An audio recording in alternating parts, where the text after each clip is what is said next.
The morning rush was already in full swing. Honking cars, barking street vendors, and the hum of people chasing whatever their day demanded. In the middle of it all, on a cracked city sidewalk, 19-year-old Lara crouched next to her battered bicycle, her hands smeared in thick black grease. The chain had slipped again. With a sigh, she brushed a loose strand of hair from her face with the back of her wrist, leaving a streak of grime across her cheek. Her fingers moved fast, practiced. This wasn't the first time her bike had betrayed her. The back wheel was bent slightly, and the seat had been patched with duct tape weeks ago. But it got her from one delivery to the next, and that was all that mattered. She worked for a local courier company, just enough money to keep food on the table, and a medicine for her little brother, Leo, whose cough had gotten worse in the past few days. There wasn't time to break down, not when every hour meant another delivery, another tip, another meal. A black SUV rolled past, glossy and silent on the uneven road. Lara didn't notice it. She was too focused, muttering to herself as she adjusted the chain back into place. The SUV slowed, barely, before pulling over just a few meters ahead. Inside the tinted windows sat a man in his mid-30s, distractedly glancing down at the glowing screen of his phone. He wasn't the type to stop for anything. His schedule was planned to the minute, his mind always on the next call, the next investment. But something about the girl on the sidewalk, greasy hands, determined eyes, a quiet kind of strength, caught the corner of his eye. He didn't know her name, didn't know the weight she carried. But in that brief moment, without even realizing it, Daniel Mercer was about to cross paths with someone who would change his life completely. And Lara? She was just trying to make it to her next stop. It was, after all, just another day, another flat tire. Or so she thought. The black SUV came to a gentle stop just past the sidewalk where Lara was still hunched over her bike, her fingers working with the kind of precision born not from training, but necessity. The engine idled softly as the tinted window rolled down halfway. For a brief moment, the man inside just watched. Then, almost on instinct, he opened the door and stepped out. Polished shoes met the dusty pavement. He straightened his blazer and brushed a fleck of something invisible from his sleeve. Not out of vanity, but habit. He looked like a man accustomed to control, not just over situations, but over time, over outcomes, over life itself. Daniel Mercer. At 34, he was already a well-known figure in elite tech circles, founder and CEO of a rapidly rising engineering firm that specialized in sustainable mechanics and advanced transportation systems. Daniel had built his empire not just with money, but with curiosity. Harvard graduate, youngest recipient of the Vanguard Tech Medal, a man of numbers, systems, strategy. But there was a part of him few knew, a part that stayed up late sketching impossible machines, a part that still remembered the joy of taking apart a toy car just to see how it worked. In the silence between meetings and boardrooms, he still dreamed of building things no one had seen before. He walked toward the girl without thinking.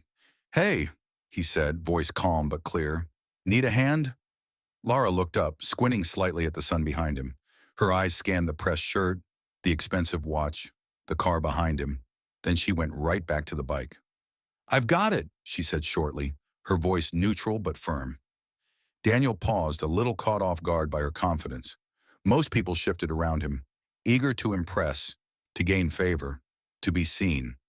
But this girl, she didn't flinch, didn't smile politely, didn't even look curious about who he might be. He watched her work for another moment. The chain was nearly back in place. Her hands were moving fast, precise. Grease smeared the edge of her jawline, but her expression was focused, calm.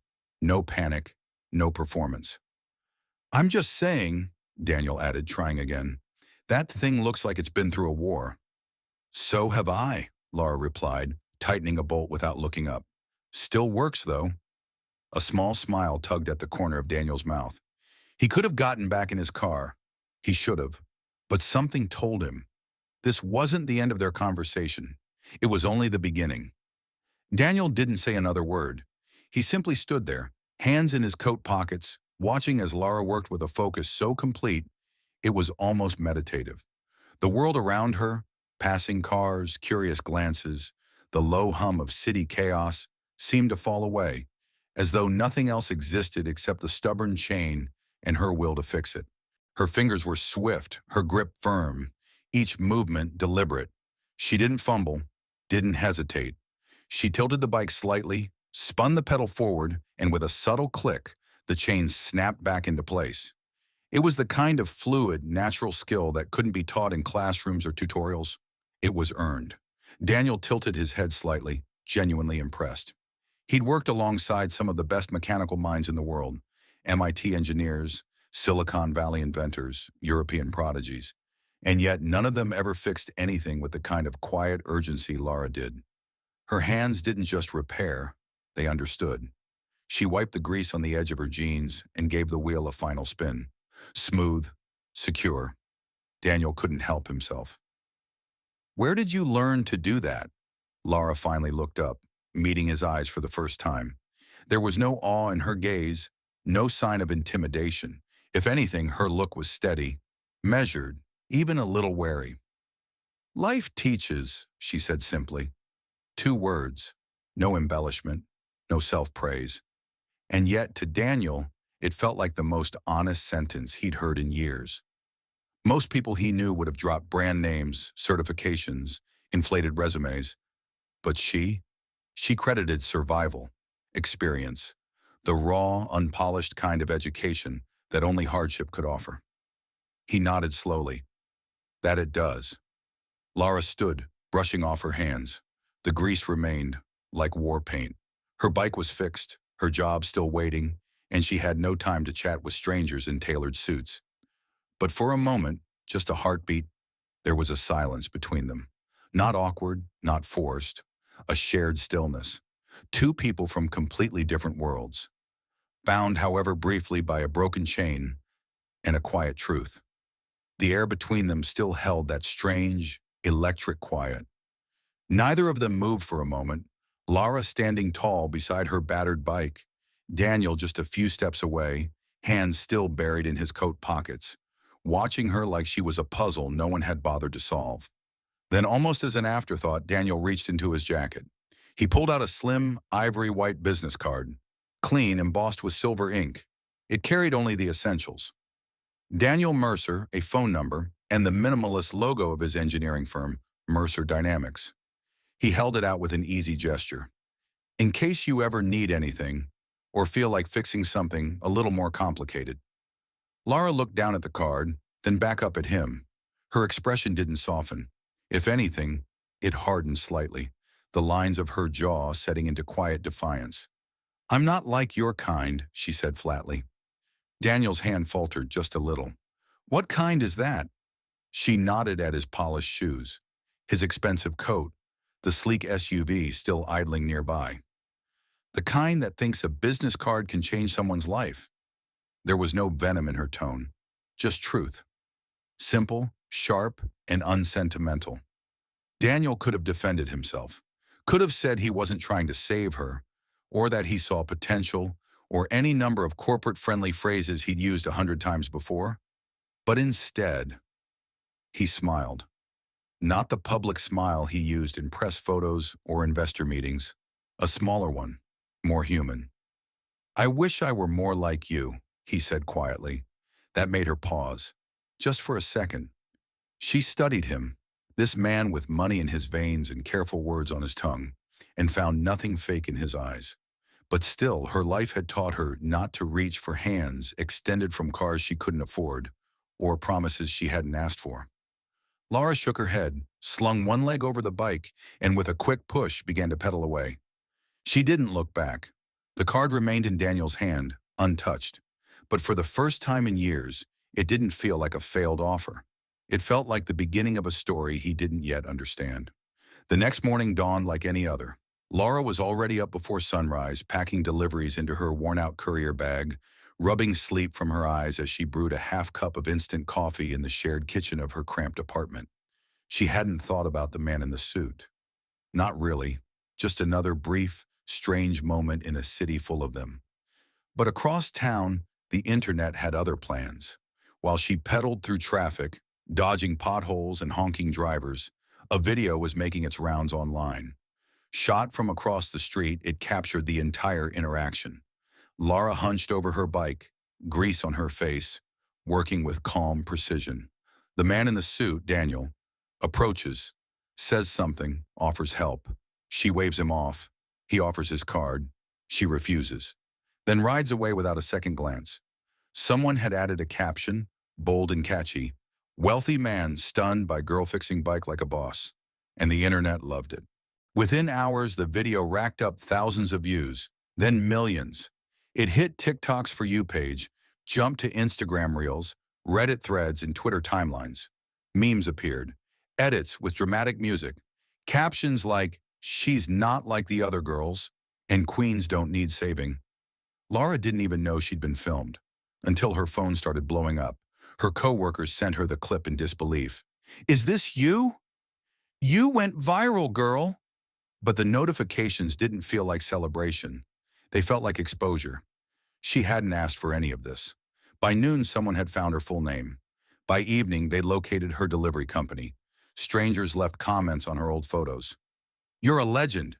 Teach me how to fix a bike. Marry me." She felt sick. She wasn't a public figure. She was just trying to survive. Across the city, Daniel sat in a meeting when his assistant rushed in, holding up a tablet. "You're trending," she said breathlessly. He stared at the screen. At her, grease-streaked, fierce, free. He didn't smile. He remembered how she'd looked at him when she said, "I'm not like your kind." And he realized how wrong it was that she was being turned into a spectacle for a moment she didn't ask to be part of. He stood up, canceled the rest of his meetings, and walked out.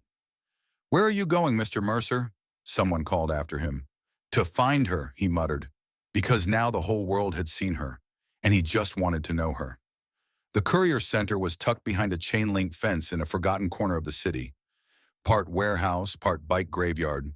The air always smelled faintly of rubber, sweat, and day-old coffee. Inside, workers buzzed back and forth in high-visibility vests, tossing bags onto racks, tightening bolts, yelling over dispatch radios. Lara was tightening a gear strap when the door creaked open. Heads turned. No one ever walked in wearing a tailored coat and polished shoes. But there he was, Daniel Mercer. Not through a phone screen, not in a trending video, but in the flesh. His hair was windswept, his expression unreadable, eyes scanning the room until they landed on her. Lara's stomach dropped. He walked toward her slowly, as if he understood the weight his presence carried. "I'm not here to cause trouble," he said calmly.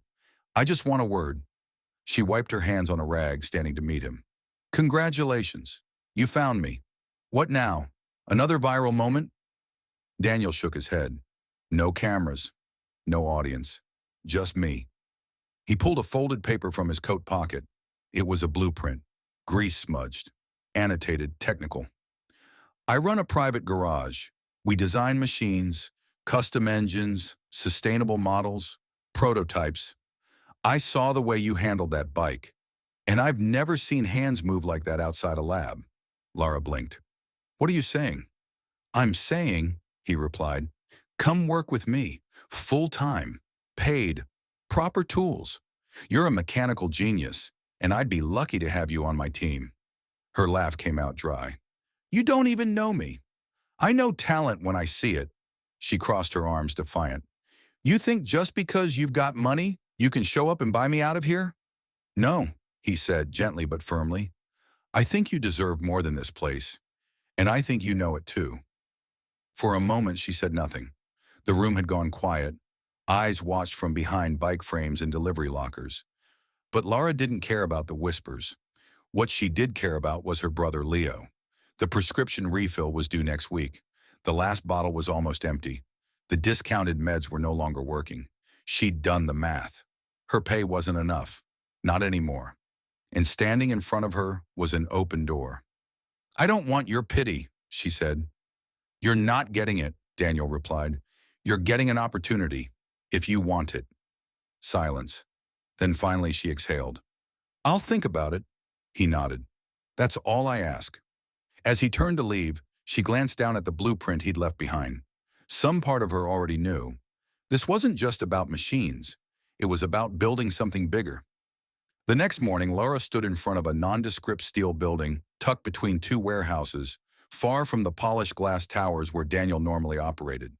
No signs, no logos, just a keypad beside the door and a faint mechanical hum that whispered through the walls. Daniel was already waiting, coffee in one hand, tablet in the other. When he saw her, he smiled. Not smug, not rehearsed, just simple, welcoming. "You came," he said. "I'm not staying," Lara replied. "Just looking. That's enough for today." He punched in the code, and the door slid open with a low hiss. Lara stepped inside and froze. Her world until now had been made of rusted bolts, stripped screws and salvaged parts. But this was something else. Rows of gleaming metal workbenches stretched across the floor, each one meticulously organized with every kind of tool imaginable. Overhead, a network of robotic arms hung from rails like mechanical vines. Holographic blueprints floated mid-air above drafting tables.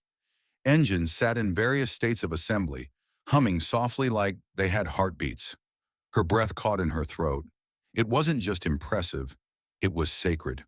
Like someone had built a temple to invention, and then left the doors open. "I don't even know what half of this stuff does," she murmured. "You'd figure it out in a week," Daniel said. "Maybe less." Lara walked slowly between the stations, fingers grazing the edge of a steel chassis. She paused in front of a half-built, motorized exosuit and studied the wiring.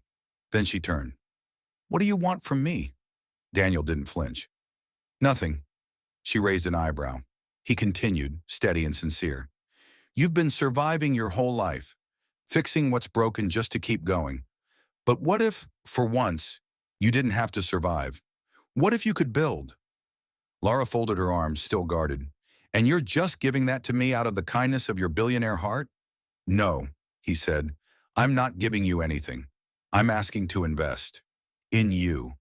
Your mind, your hands, your grit. You've already proven more than half my applicants ever do." She didn't respond right away, just stared at the room again, her gaze lingering on a welding rig she'd only ever seen in online videos. Then quietly, "What's the catch?" "There is none," Daniel replied, "but you'll have to believe that for yourself." And for the first time, Lara didn't say no. She just kept walking, exploring, dreaming. On her first official day, Lara showed up in worn jeans, steel-toed boots, and a hoodie 3 sizes too big, its sleeves already stained from years of fixing things that couldn't afford to stay broken. She brought nothing with her but a ponytail, a notebook with no cover, and a quiet determination that clung to her like armor. Daniel didn't introduce her to the team, because there was no team. The garage wasn't some corporate R&D lab. It was his personal workshop, his sanctuary. And now, for the first time, he was letting someone else in. He gave her space. No rules, no checklist, just machines, tools, and trust. Within the first hour, Lara had found her rhythm. It was in the way she pulled apart an outdated drive motor with surgical precision, her fingers moving faster than most engineers could follow. She didn't ask questions like, "Can I?" or "Is this allowed?" She just did.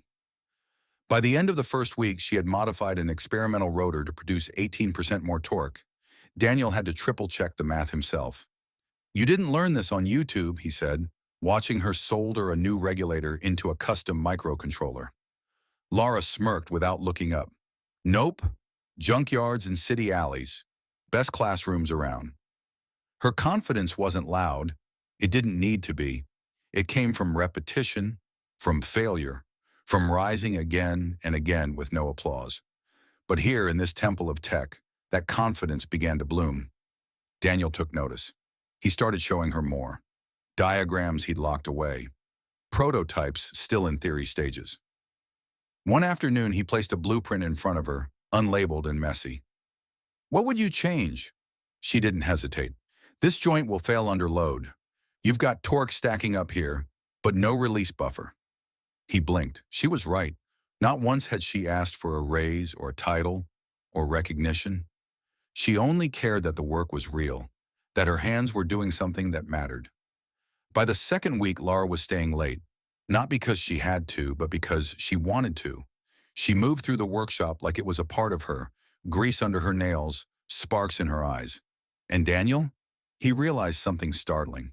She wasn't just a mechanic. She was a revelation. The air in the penthouse was chilled, not by the temperature but by the silence.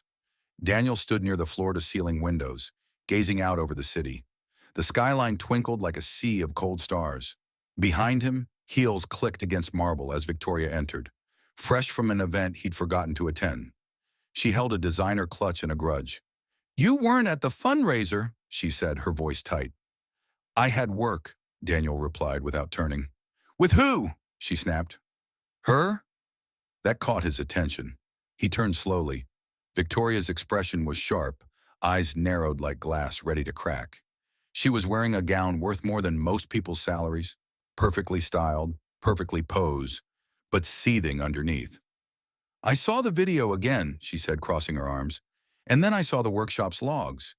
You've had her there almost every day for 2 weeks." "She's talented," Daniel said carefully. "Brilliant, actually," Victoria scoffed. "She's a grease-stained street rat with a sad backstory."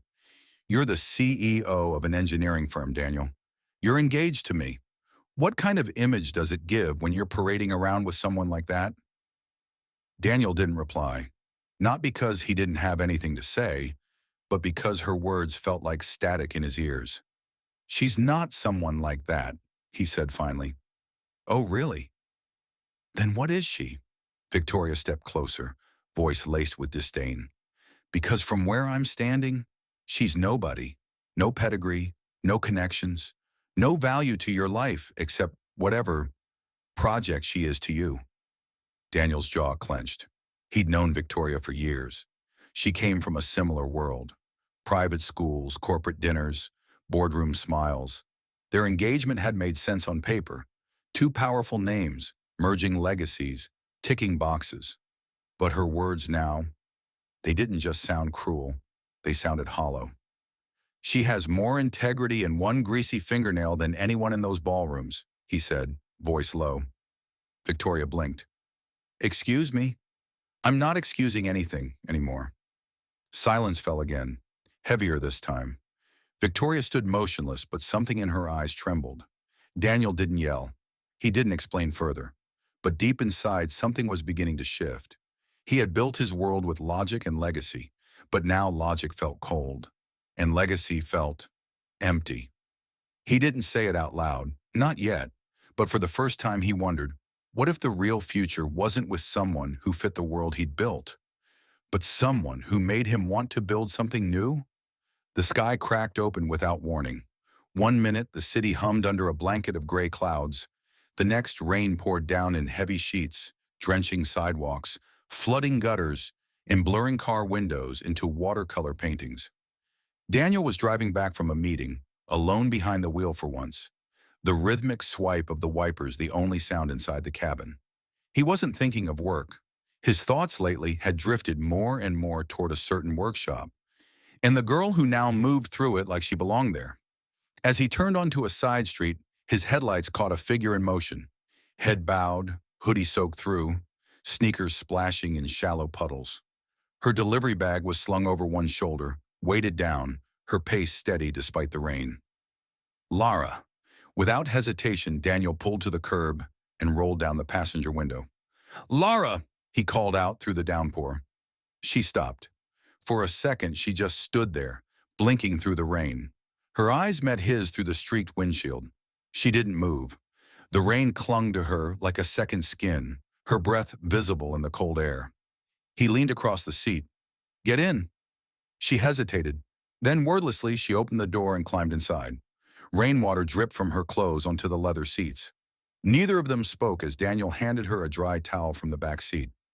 She didn't thank him. He didn't expect her to. The silence between them was not awkward, but heavy, full of everything they weren't saying. Finally she spoke, softly, quietly, like something she hadn't meant to let slip. "Your world always rains on mine." Daniel turned to her, caught off guard. "What do you mean?" She looked out the window instead of answering. Her jaw clenched slightly. "Every time I think I've found footing, something from your side of the glass breaks it. Headlines, cameras, judgments. That woman at your building who looked at me like I was dirt. It always rains." He opened his mouth, but no words came. Because she wasn't wrong. He could offer her shelter, tools, even opportunity. But he still hadn't figured out how to keep his world, the wealthy, cruel, watching world, from bleeding into hers, and for the first time in a long time. Daniel Mercer had no answer, only silence, and the sound of the rain. The call came in the middle of a board meeting. Daniel's phone buzzed quietly beside his notes, but he didn't glance at it until the third time. When he saw the name Victoria, he excused himself and stepped into the hallway, already knowing what the conversation would be. "I saw the photos," she said, skipping pleasantries. There were no scandals in the photos, no affair, no kiss, just a single image.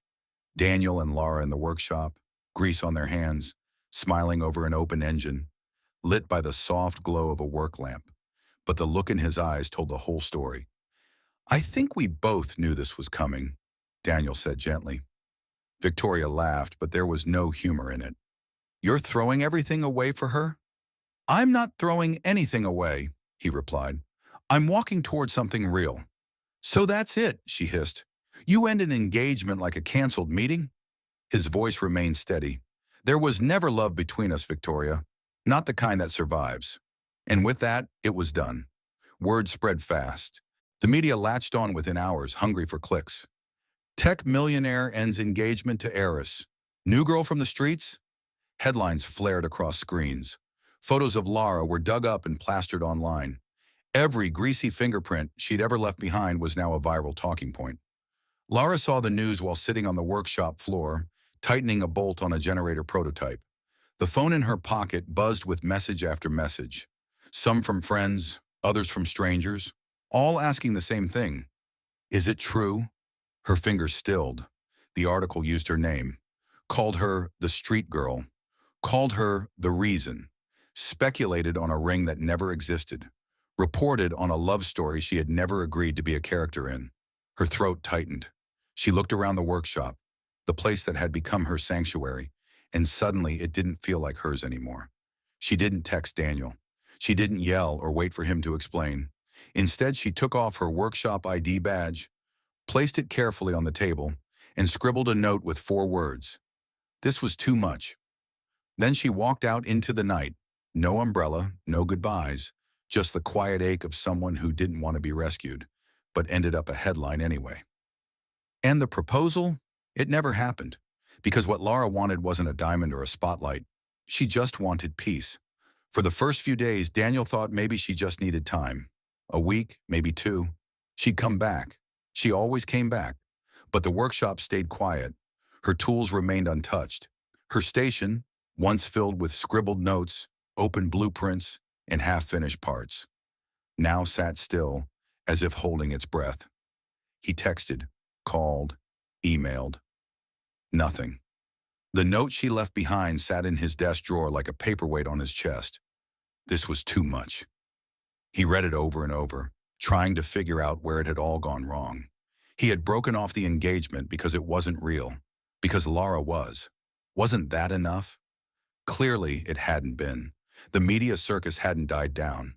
It had only shifted shape. Now she was missing, and the story spiraled into myth. Daniel shut it all out, turned off interviews, declined appearances, sold his stake in 2 public ventures just to have space to breathe and to search. He went to her old courier job. They hadn't seen her. Her apartment, vacant, lease terminated. Neighbors said she left with her little brother and didn't say where. So Daniel did the only thing he could think to do. He went back to the beginning, old repair shops, junkyards, bike alleys, places where tools were bartered instead of bought, where knowledge passed through calloused hands, not textbooks. He showed a photo around, just a quiet snapshot of her working under a hood, her hair tied back, eyes locked in focus. Some shrugged, some recognized her. One old man, elbow deep in gears, finally spoke. "Girl like that doesn't disappear. She fixes things, even when she's the one broken." It was a lead, a town 2 hours away, a repair shed on the edge of an open-air market. And as Daniel drove, heart pounding, hands gripping the wheel like a lifeline, he realized something. He wasn't trying to bring her back to his world anymore. He just wanted to be welcome in hers. The town was smaller, quieter. its rhythm slow, unbothered by headlines or city lights. It took Daniel 2 days of asking around to find her. The locals didn't know her by name, but they knew the girl who fixed things. Down by the alley near the market, one said. She keeps to herself, works on junk like it's treasure. When he turned the corner into that narrow alley, his breath caught. There she was, bent over an old electric scooter, sleeves rolled up, fingers stained with oil. Her hair was tied back with a rag, and her expression was focused, just like the first time he saw her. She didn't notice him at first, or maybe she did, and just kept pretending. Lara, he said softly. She looked up, eyes instantly guarded. No, she said, standing. You don't get to just show up again. I'm not here to drag you back. She crossed her arms, rain beginning to dot the dirt around them.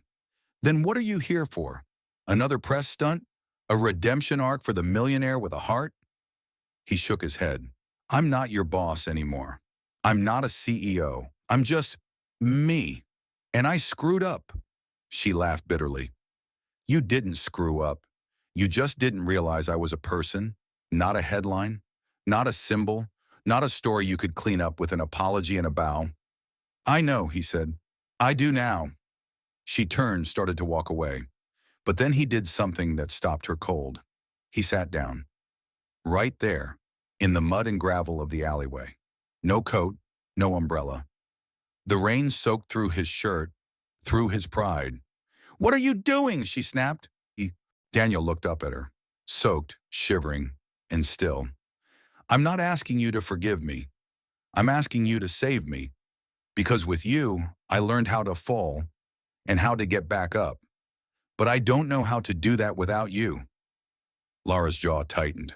Her heart screamed to stay angry.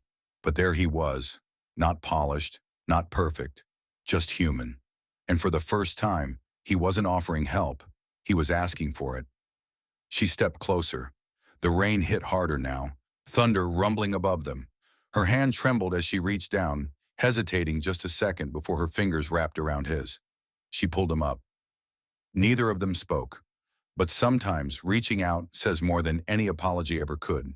And in that muddy, narrow alley, between rusted bikes and storm clouds, they began again. Back in the garage, this time a rented space in the very town where they reunited, Lara stood over a whiteboard, marker in hand, eyes sharp with purpose. Diagrams covered every inch. Wheels, gears, dynamos, voltage outputs. Daniel stood beside her, sleeves rolled, grease smudged across his forearm, nodding as she explained torque differentials with the clarity of a born engineer. Their new project was simple in design but revolutionary in impact. Bike-powered energy generators, affordable, sustainable devices that could help students in low-income areas power their homes, charge their devices, and study even when the electricity failed them. It was Lara's idea. Daniel had the resources, the network, the reach, but Lara had the why. These kids are already pedaling half their lives, she said, to school, to work, to help their families. What if we could make every ride count for something more? Together, they built the first prototype in under 2 weeks. By the end of the month, they had 10. Within the next, they had a waiting list of schools asking for more. That's when the media came back. But this time, Lara didn't hide. She stood in front of the cameras, not as the street girl from the headlines, not as Daniel's mystery mechanic, but as herself. She wore her usual boots, her scarred hands on display, her story unpolished and unfiltered. I didn't grow up with much, she said during a press conference. I didn't go to fancy schools or have a LinkedIn profile, but I knew how to fix what was broken, and I believe that every kid who grows up like me deserves the tools to do the same. The room went quiet. Then it erupted in applause. Not for the love story, not for the drama, but for the idea, for the blueprint, for her. Two worlds had collided, one built on innovation and privilege, the other on survival and grit. But out of that collision, something new had formed. Not just a machine, a mission, a map for others to follow. And at its heart, two names written side by side. The cough had gotten worse. Lara tried to hide it, behind closed doors, late-night pharmacy runs, quick smiles that didn't quite reach her eyes. But Daniel noticed. He noticed everything now. The way her voice tightened when she answered the phone. The way she disappeared right after meetings. The dark circles under her eyes that no amount of coffee could mask. It was Leo, her younger brother, barely 12, smart as a whip, and too fragile for the kind of world they'd been handed. Lara had always made sure he came first. Before work, before food, before herself. So Daniel stepped in. One morning while Lara was out running errands, he quietly loaded Leo into the passenger seat of his car, a comic book tucked under the boy's arm, and drove him to a private clinic he trusted. Not the kind with marble floors and VIP rooms, the kind that cared. Lara burst through the garage doors later that afternoon, breathless and frantic. "Where's Leo?" Daniel stepped forward calmly. "He's fine. He's with Dr. Emre, specialist in pediatric respiratory care. One of the best." Her fist clenched. "You had no right." "I had every right to help someone I care about," he said. "You just never gave me the chance." Tears welled in her eyes, not out of anger, but out of something heavier. Exhaustion, gratitude, fear of losing control. She had spent so long being the fixer, the provider, the strong one. Now someone was fixing for her. She sank into a nearby chair, her voice barely a whisper. "Why are you doing this?" Daniel crouched in front of her, his gaze steady, soft. "Because you helped me first." She looked at him, confused. "You fixed my chain," he said. "That day on the street, I thought I was helping you, but I wasn't. You were the one who showed me what real strength looks like. You didn't need saving, but I did, and you didn't even flinch." He reached into his coat pocket and pulled out something small, a chain, her old bike chain, cleaned and polished. A tiny piece of it, threaded onto a simple key ring. "I kept it," he said, "to remind me where this all started." Lara stared at it, the tears finally falling. Not because of the gesture, but because for the first time in her life, someone didn't see her as a burden or a project. They saw her as a beginning. "Family," Daniel added, "isn't who you're born with. It's who shows up, respects you, rides through the storm with you." She didn't say anything. She didn't have to. She just reached for his hand and held it like she never planned to let go. The conference hall was grand. Polished floors, towering banners, rows of sharp suits and crisp lanyards. Engineers, investors, tech leaders from around the world had gathered for the annual STEM Innovation Summit. The air buzzed with anticipation, the kind usually reserved for Nobel winners and keynote scientists. And then they announced her name. Some in the crowd tilted their heads in confusion. Lara who? She wasn't from MIT or Caltech. She had no letters after her name, no patents, no official accolades. But when Lara walked on stage in her black boots, denim jacket, and rolled sleeves, she didn't care. She stood tall. A girl who had once fixed broken chains in alleyways was now staring down the brightest minds in the room, and they were all listening. She paused at the mic, scanning the sea of faces. Not nervously, thoughtfully. She took a breath, then spoke. "I didn't go to school," she began, voice steady. "I went to the streets." A quiet murmur rippled through the crowd. "That's where I learned science. Not from textbooks, but from necessity. From figuring out how to make a busted wheel roll again. From watching how tension transfers through a chain, how energy moves through a crank. I learned physics by falling off a bike and rebuilding it. I learned engineering by surviving." She held up her hands, grease-stained even now. "These hands didn't start in a lab. They started in a garage that didn't belong to me, on sidewalks that chewed up everything I had and dared me to fix it. People leaned in. But now I get to build. Not just machines, but futures. For kids like me. For girls who think they don't belong in this room because no one ever showed them that they could. I'm not here to impress you with degrees. I'm here to remind you that talent isn't born in institutions. It's born in struggle, in grit, in resilience." There was silence. Then it came. First one person, then another, rising to their feet. The applause built slowly, then surged like a wave. Engineers, investors, educators. They weren't just clapping for her words, they were clapping for her. Lara stood still, soaking it in. Not as a symbol, not as a headline, but as proof. That brilliance doesn't need permission. It only needs a chance. The park was buzzing with energy. Families gathered under white tents, volunteers ran community workshops, and rows of prototype bikes powered everything from smoothie blenders to charging stations. It was Lara and Daniel's project brought to life. Innovation made for the people, by the people. It wasn't a black tie gala. It wasn't a stage with golden lighting or string quartets. It was exactly the kind of place Lara belonged, surrounded by kids who reminded her of her younger self, by girls gripping screwdrivers like swords, by boys who finally saw science as something they could touch. She had just finished giving a short demo on the generator bikes when she spotted Daniel standing at the edge of the crowd, watching her with that look he always saved just for her, the one that saw through everything, the grease, the past, the world. He stepped forward, slow and sure, dressed not in a suit, but in the same kind of boots she wore. As he walked, the crowd instinctively hushed, sensing something was about to happen. Lara raised a brow. "Why are you looking at me like that?" Daniel didn't answer right away. Instead, he turned to the crowd, then back to her, and took her hand. Not for show, not for drama, but like it was the only thing grounding him. "I've made a lot of decisions in boardrooms," he said, his voice carrying just enough to reach the edges of the park. "But none of them ever taught me what you did." He didn't kneel. He stood beside her, as he always had. "You took the first step," he continued. "The day you refused my help, the day you walked away from my world and built your own inside it. You led the way. You always have." He reached into his pocket and pulled out a small silver ring. Not flashy, not ornate, just honest. "So now I'm asking to take the last step with you, not in front of cameras, not as a millionaire, not as a rescue story, just as me." He held out the ring. "Will you?" Lara blinked, speechless for once. Then her smile came, slow, real, and full of the fire that had carried her through every cracked sidewalk, every change she'd ever fixed. "Yes," she said simply. And the word rang out louder than any applause. Because this wasn't a fairy tale.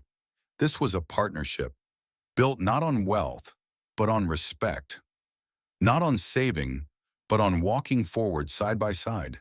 Exactly 1 year after the community event that changed everything, a new building opened on the corner of a once-forgotten street, right where Lara used to deliver packages, dodging potholes and deadlines. But now the chipped walls had been replaced with polished glass, steel beams, and a front door painted in Lara's favorite shade of blue. Above that door, in bold lettering, it read, "The Lara Foundation, Engineering Futures, Fixing the World." It wasn't just a name, it was a promise. The space was a hybrid, part innovation hub, part workshop, part classroom. Inside, rows of workbenches buzzed with life.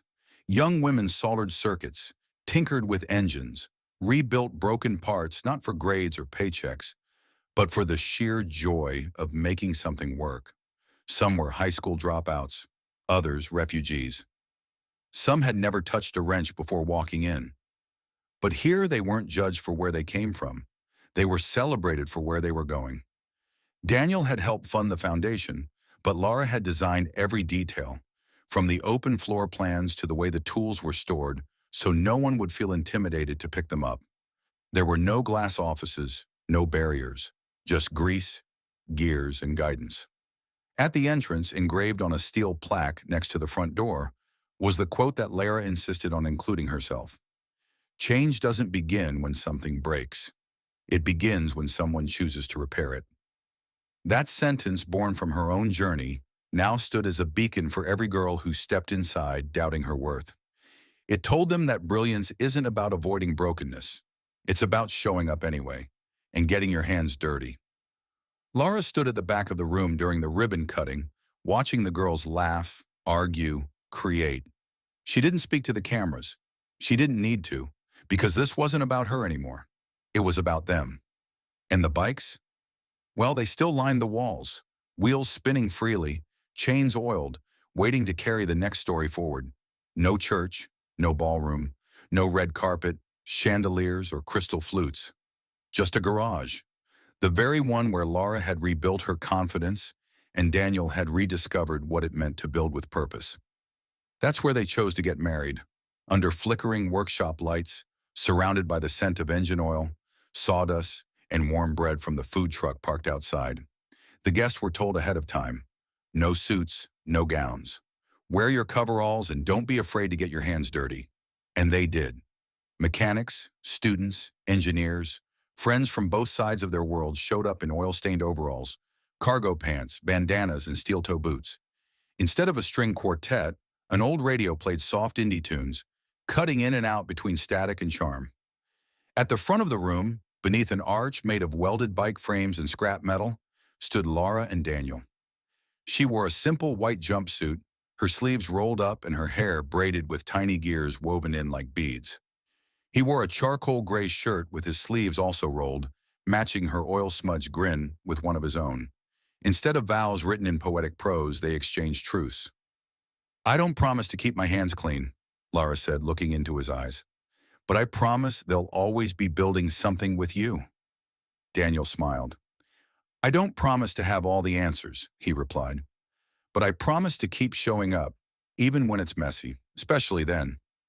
Instead of a ring pillow, Leo, Lara's little brother, now stronger and grinning from ear to ear, rolled up with a custom-built remote control car carrying two small black boxes. The efficient, a retired female engineer from Lara's foundation, declared, "With grease in their veins and stubborn hearts, I now pronounce you partners in life and in all future projects." And just before they kissed, guests were invited to the wall. There, on a massive canvas stretched across the garage beams, was a single instruction: leave your mark. And they did. One by one, friends and family dipped their hands into trays of black and bronze grease and pressed their palms to the wall. In the center of it all, two prints stood side by side, Lara's left hand, Daniel's right. Messy, real, permanent. The wedding didn't trend, it didn't go viral, but no one there would ever forget it, because it wasn't perfect. It was theirs. The workshop still smells like engine grease and warm coffee. It's been months since the wedding, but not much has changed, at least not in the ways that matter. The tools are still scattered in barely organized chaos. The same busted stereo still hums in the background with fuzzy music. Lara and Daniel still show up early, still stay late, still lose track of time under the glow of workshop lights. But now they do it together. They don't wear wedding bands made of gold. The ones they chose are titanium, simple, scratched, engraved with tiny gears. They call them function rings. Tough, practical, just like them. Some nights Lara's elbow deep in a prototype engine while Daniel runs diagnostics with a smudge of oil across his cheek. Other nights, she's curled up on the garage floor with blueprints scattered around her and Leo fast asleep in the corner. They still bicker over torque limits, still race to finish a design first, still laugh at inside jokes no one else understands. They travel sometimes, STEM events, school visits, places that once ignored girls like Lara and engineers like Daniel, who cared more about people than prestige. But home is still that garage. Their home is in the bolts, the gears, the smell of something just barely burning, and probably important. People still ask about them. Some are fascinated by the fairy tale. Others are skeptical of the pairing, but neither Lara nor Daniel cares anymore. Because this was never about proving anyone wrong. It was about building something right. And Daniel, he doesn't flinch when people call him lucky. He just smiles, because he knows the truth. The day he stopped on that city street wasn't the day he rescued a girl with a broken bike. It was the day she rescued him. From the emptiness of perfection, from the coldness of success without meaning, from the silence of being seen by everyone but never known by anyone. She didn't just tighten a chain, she realigned a life. She taught him how to get his hands dirty, how to love without pretense, how to fall and keep building anyway. Because Lara was never just the girl with grease on her fingers. She was the girl who fixed more than a bike. She fixed a man's broken soul, and she never needed a fairy tale ending. She just needed a partner who would build the future with her, one bolt at a time.